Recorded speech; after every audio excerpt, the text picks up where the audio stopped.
Hey, Buff Nation, voice of the Buffs, Mark Johnson here. This week on the Buffalo Stampede, we're talking men's basketball. Got a sweep of Arizona and Oregon State. We'll talk with Evan Battey and Jeriah Horne. The CU women's basketball team gets a split in the Bay Area. Also, victories in skiing, cross country doing very well, volleyball undefeated, tennis outstanding. All we do is win here at the University of Colorado. That's what's coming up on the Buffalo Stampede. Touchdown! Touchdown, Colorado! And the Buffaloes find the end zone! How about that? Beautiful shot from Colorado can celebrate. Here comes Ralphie and your Colorado Buffaloes. Time she'll take it. Maya's good from out top. Let me hear you, Buff fans! She's gonna fire the shot. Goal, Buffalo. Holy cow! What a play by Colorado! And for three, they made him pay!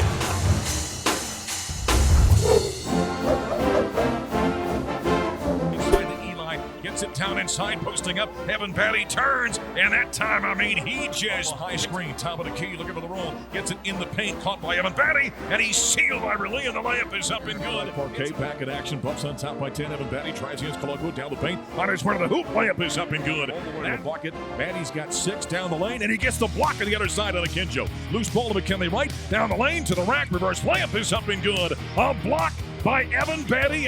Now, images of Evan Battey was a gut check win as the Colorado Buffaloes win a close one against Arizona here at the CU Event Center. Hi, everybody. Welcome to the Buffalo Stampede. I'm voice of the Buffs, Mark Johnson. There he is, everyone's favorite, Evan Battey, joining us for a couple of minutes. Now, I don't know if we saw there, but, down the stretch, he got rolled up on, hit some free throws to kind of seal that thing. Number one, that was a heck of a nice win for you guys. It got pretty tough and a little bit of a nail-biter down the stretch.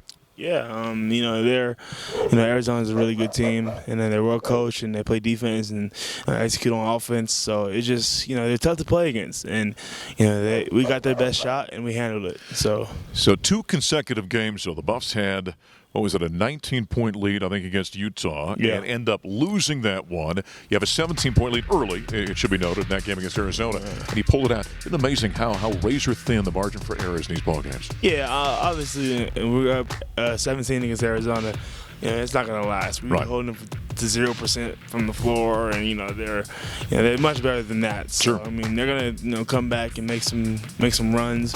And like I said, we handled their best shot, and that's credit to our team. Our team's toughness. Evan, take us into the huddle and what you guys are talking about. When you do surrender the lead, Arizona often jumps out in front. It was like 74-70 or something at that point in time. There was no panic with you guys, though. Take us into the huddle and kind of take us into the conversation you guys are having. We just knew that, we talked about, raising our degree, of intensity up a little bit more, finally getting to that 212, boiling point, you know what I'm saying? Yeah. So, just, raising the intensity up, really getting a stop, because we haven't got really any stops in the second half. They were like 11 for 14, I think. So, just getting a stop, and it all starts from there. It's amazing how little things are huge in a ball game when it's all said and done.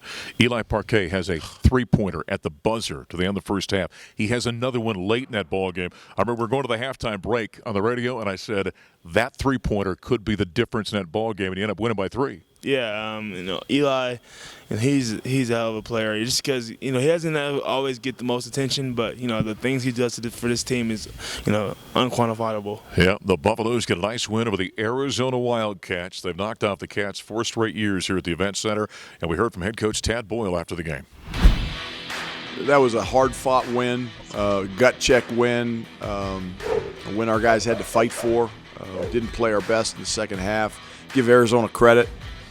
They run good stuff, and they run it with pace, and they execute. It's as good an executing team offensively as we played against, certainly in the second half. But we found enough offense. I thought our guys really trusted each other. McKinley, I thought hit Eli on that ball screen, and they were really trying to keep the ball out of McKinley's hands and get the ball out of his hands, and that's what a good point guard does. He trusts his teammates, and Eli was ready to knock down that shot.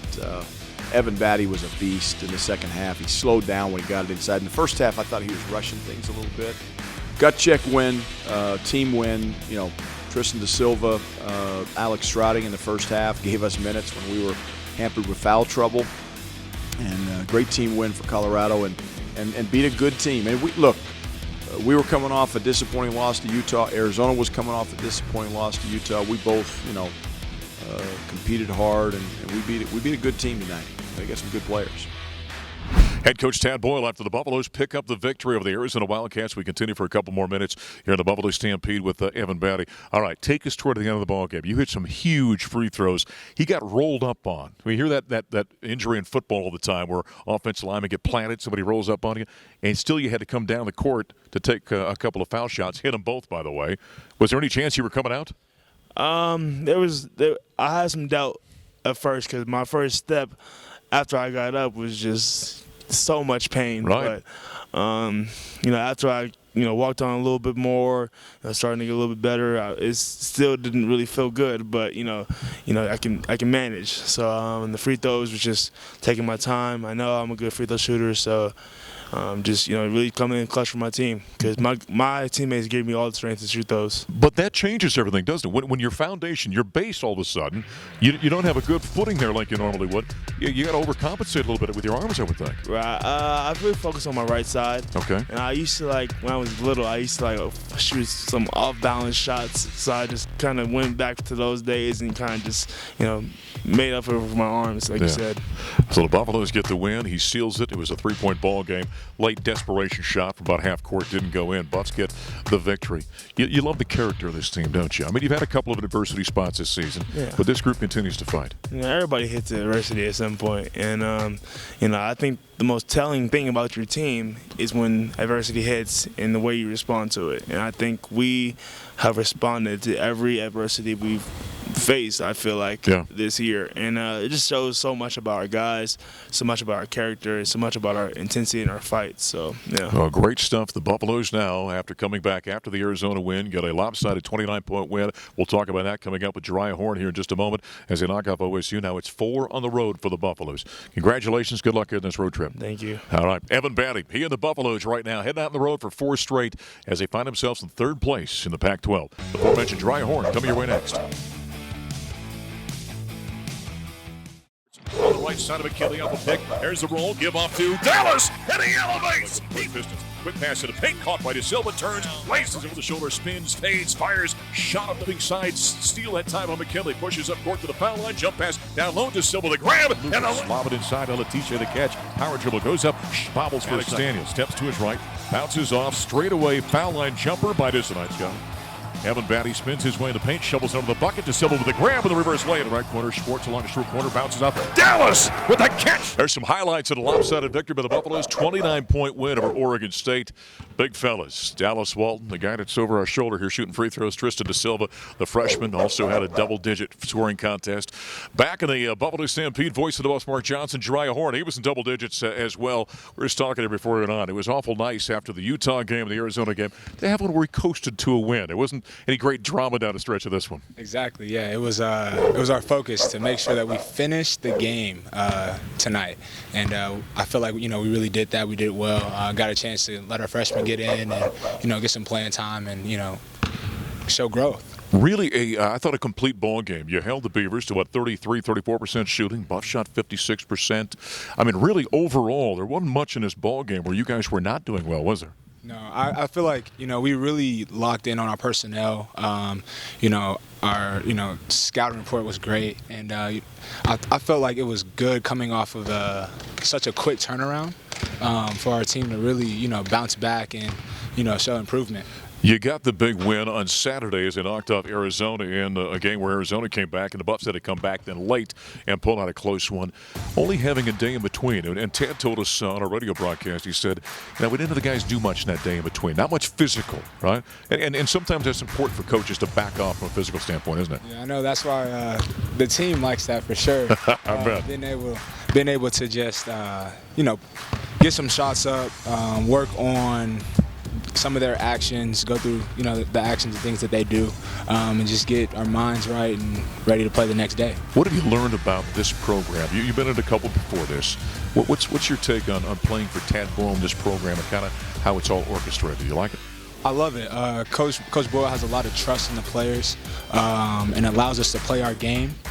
There's not really a lot of controlling from, Coach Boyle or the rest of the coaching staff. which is great. It gives us freedom and just make sure that we play together and we play hard, and both on the offense and defensive end. Jeriah had 16 points. He led the Buffaloes in a 29-point win over Oregon State. Now the Buffs have got to go on the road. The other sports are jumping back in action. It was great to see over the weekend the soccer team getting off on the right foot. First collegiate start, you put up a 0. It's just over your shoulder there for the Pioneers, not able to get one past you. You had 6 saves on the afternoon. How good was the defense in front of you, and how comfortable did you feel against a pretty good Denver attack? Yeah, my defense, came through for me big time today. They're really the ones that held us in this game, so all the thanks goes to them for sure. The Denver attack was crafty. I thought we handled it pretty well, though. Communication on the back line was very good throughout the entire game. We had a couple freshmen starting, and they did wonderful back there for me, so all thanks goes to all of them. And you got started with a rivalry game right in the season opener, right into it. You're a local product. How much fun is it to play against the Pioneers? And this is Colorado's 9th consecutive win in this series. Yeah, it's great. It's super fun. Rivalries always have that little bit of edge. So it's great to be able to have a win here today. All right, looking forward, next Saturday, Northern Colorado, the Bears coming here to Boulder. How do you take the momentum from today's victory into next weekend? I think it all starts with our practices this week and making sure we're nice and clean and just going off of this win and knowing that we can perform well and at a high level and just keep it going.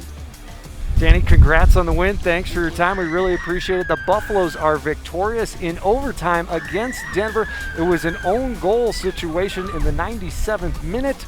Buffaloes won, Denver Pioneers nothing. Nice victory for Danny Sanchez and the soccer team as we continue here with Jeriah Horne. Buffalo's getting a 29-point win over Oregon State. Hey, we should mention this guy against Arizona went over 1,000 points in your career. Congratulations on it. That's a nice milestone for you. Yes, sir. Thank you very much. I really appreciate it, and I give all the glory to God. Yeah. I love the way you fit in with this team. And Tad has talked greatly about Jeriah coming in as a transfer, and over the odd offseason that we had with COVID, the way you kind of jumped in right away, tried to be a leader on this team, even though you didn't know the guys all that well. That was, I would think, something that when you came in, you were doing. It was front of your mind, thinking, "I'm going to come here and really try and fit in with this group." Yes, sir. Man, it was very tough, especially over that that break and when COVID had really hit.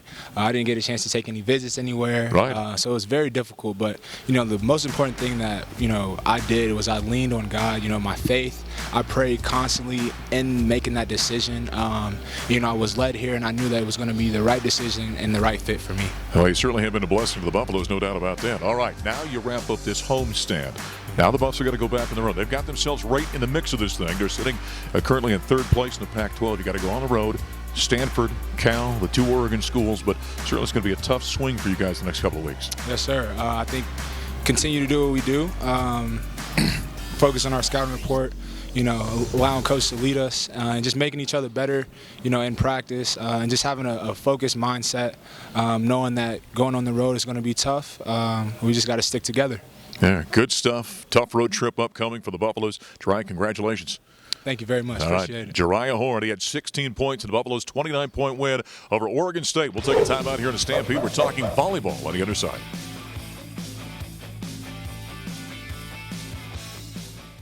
Poole out of the middle and hammering that one down the line, making it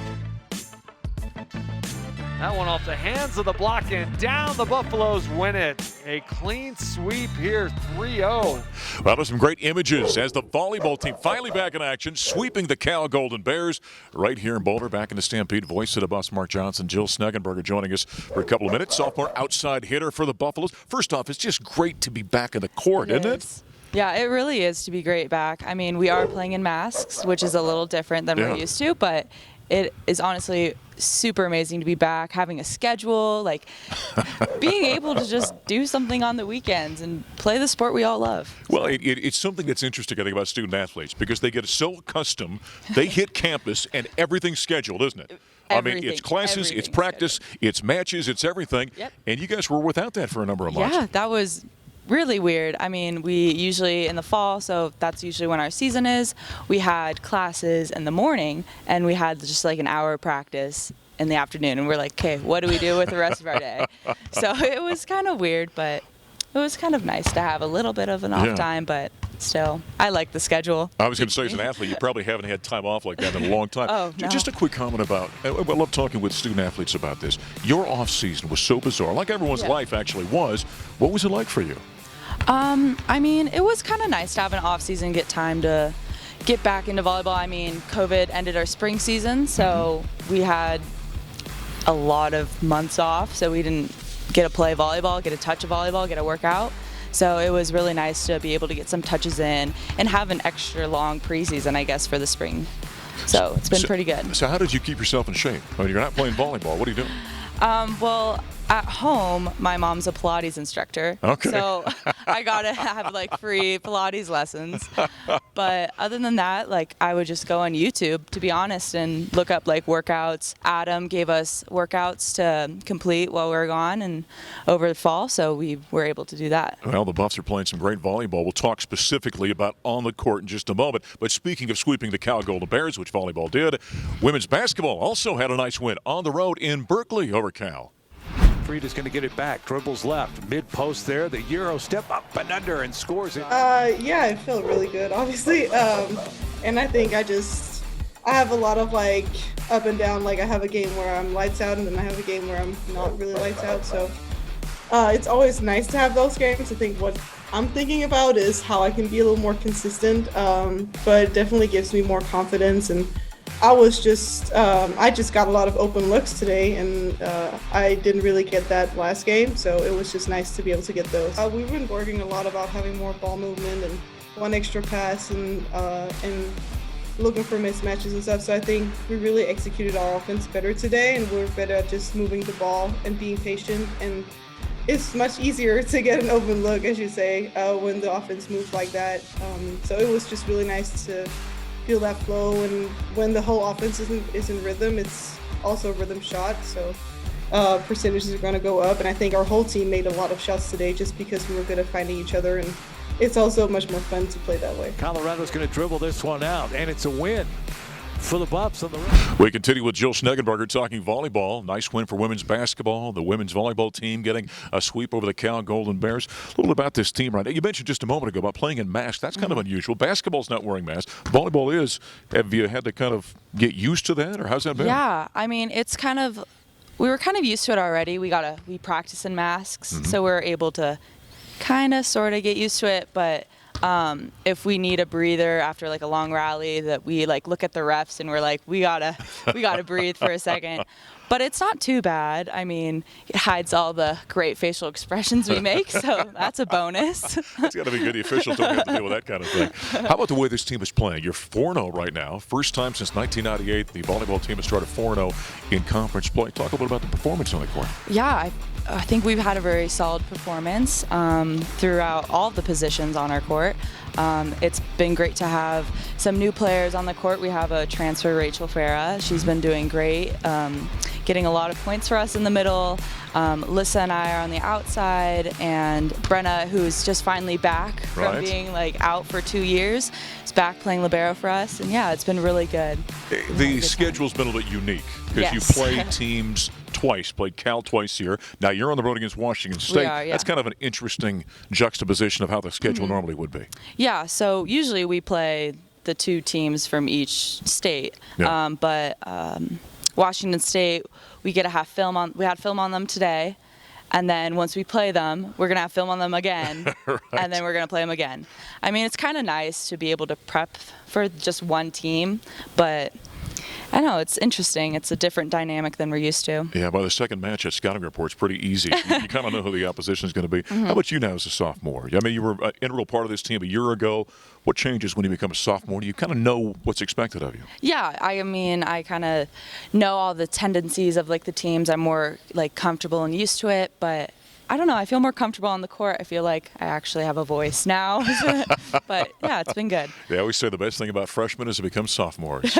Jill, congratulations. Good luck this weekend. Thank you. Jill Schneggenburger joining us as the volleyball team after a sweep of Cal on the road against Washington State. Coming up next on the Stampede, we're going to talk some tennis. They're doing very well as well.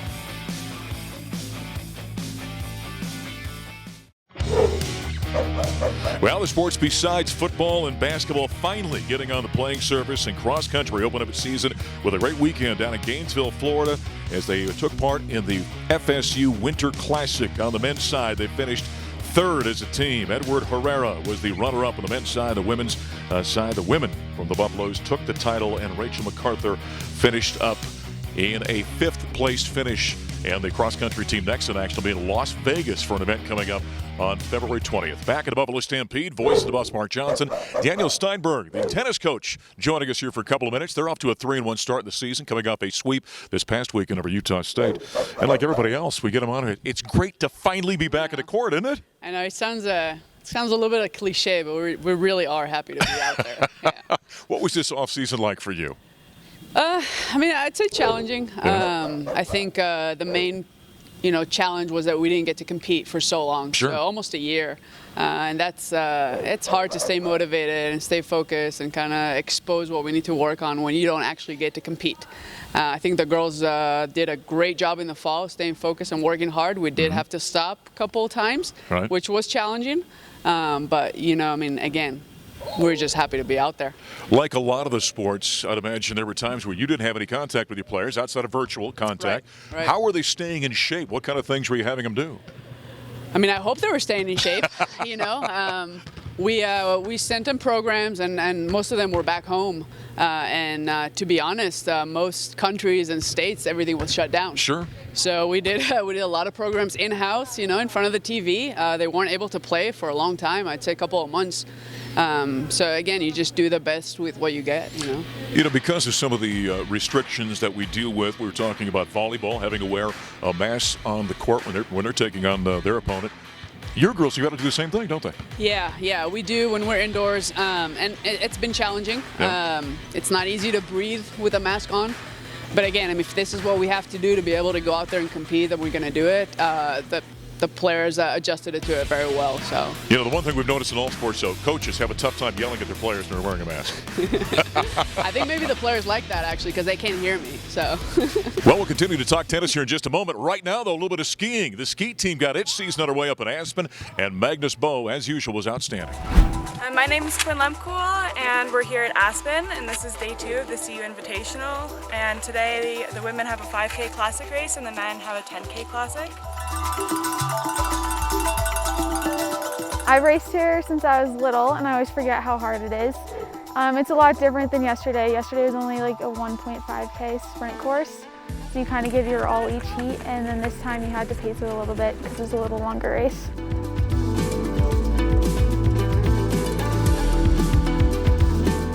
It is classic day today.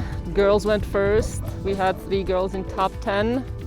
It's been in classic pretty usual results, 3 girls in top 10. For boys, we had a very good day today. Magnus with a win again, 2 wins this weekend, and 3 boys were in top 5, so can't get better than that. Yeah, I was able to keep it up. Obviously, pretty brutal in this altitude. Pretty happy.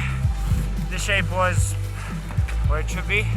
Nothing extraordinary, just about what I expected, but I think I can still improve towards the championship. So I'm on schedule, so yeah, happy about the race. Good job. Well, great to see the skiers back in the slopes here at the University of Colorado. We continue talking tennis with Danielle Steinberg, the coach for the Buffaloes. We're off to a 3-1 start, coming off the sweep over the Aggies of Utah State this past weekend here in Boulder. Well, kind of bring us up to date. How do you feel about where you're at right now early on? Feel good. This past weekend was actually really good. Our goal right now, just mostly because not competing in the fall, is just to get better every time we go out there. I know, again, sounds a little bit like a cliche when a coach says that, but that's truly what we want to do, and we've been doing it. We just started working on doubles early in the spring because of our weird fall, and that's a big goal, and I think we're getting better every weekend. We had a great doubles point this past weekend. For folks who have not seen your team and don't know much about it, kind of run down your roster, but kind of tell us what your makeup is. Sure. I think this is the first year that I can say that we have veterans on the team. We were all freshmen and sophomore until this year, and then now I have mostly juniors, a couple of grad transfers. I think we're really coming to our own, maturing. I'd say we're about half international, half domestic, which is always a fun combination. But they're a great group of girls. I mean, once we can have fans back out there, I suggest everyone come and watch because they're awesome. I was thinking before we sat down, is this year number 4 for you already? It's my 3rd year. 3rd year? Yeah. Okay, 3rd year. I was going to say, I know it was at least 3. I was thinking maybe 4. Yeah. Do you feel at this point you kind of got your stamp on the program? I think so. I think our culture is great and defined. I think anyone coming into the program knows the expectations. Like I said, we have veteran players that can guide the younger ones. That's something that we didn't have the first 2 years that I was here. Sure. So this is definitely the first year that I feel like, okay, we have a hold on the culture. All right. Well, good luck with your matches coming up. And thank you. It's great to have them back in the court, no doubt about that. Danielle Steinberg from tennis, as the Buffaloes has mentioned, coming off the sweep over Utah State this past weekend. That'll put a wrap on this week's Buffalo Stampede. I'm voice of the Buffs, Mark Johnson. Thanks for joining us. We'll talk to you next time.